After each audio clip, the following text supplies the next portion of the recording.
Well, guys, these kind of bumper events are tinged with sadness in a way. I just got gifted quite an extensive quantity of tubes, which of course means that a friend of a friend's father has passed away, and the son really didn't know anything about him and what to do, and so I said I'd be delighted to have them.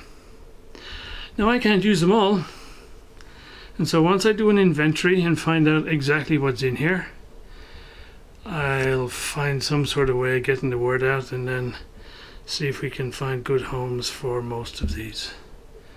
So yeah, it looks like some good ones. The last time this happened, the box of tubes I got was all the same tube, and they were for car radios, or the old original car radios. So a bit of a minority pastime, I guess. Not that many folks interested in them.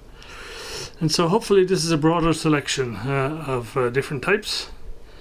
And so I look through here, see what I got, and yeah, once I figure it all out, more information will be forthcoming.